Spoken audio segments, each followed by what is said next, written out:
Je me suis lancée dans le coaching professionnel parce que j'avais ce besoin, d'aider d'autres femmes à reprendre leur place. À l'époque, je venais de devenir maman, je faisais mon deuxième investissement immobilier, je redonnais une nouvelle dynamique à ma carrière post-covid avec, un changement de manager qui lui comprenait mes ambitions professionnelles. Et malgré ça, je me sentais limitée. J'ai senti que je m'étais créé mon propre plafond de verre. Parce que j'avais tout ce dont au final j'avais souhaité, mais il me manquait encore quelque chose.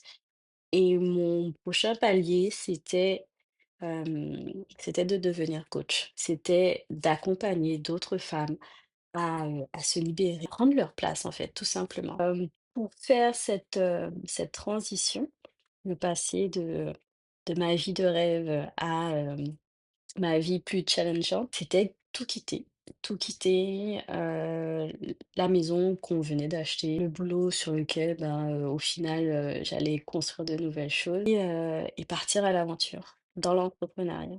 Une chose que je n'avais jamais envisagée, retourner en Guadeloupe. Une deuxième chose que je n'avais vraiment pas du tout envisagée et un métier que, heu, que j'avais toujours espéré. Parce que, depuis mes études, depuis la fin de mes études, c'est, le métier de coach que je veux exercer. Je me suis dit: «Écoutez Luna, oui, on a plusieurs vies, mais qu'on on là, je vis qu'une seule vie là et c'est cette vie-là hem, on n'a pas de plan B». J'ai refusé tout plan B. J'ai quitté mon CDI, pour pouvoir venir m'installer en Guadeloupe. Je ne suis pas folle, vous inquiétez pas.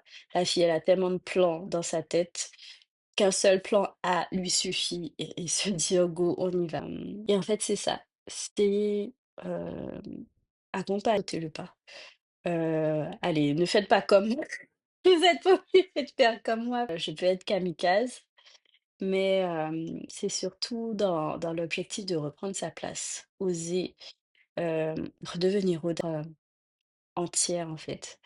Hem, ne céder aucune part de vous, que ce soit, la femme, que ce soit, l'épouse ou, la mère ou, la businesswoman.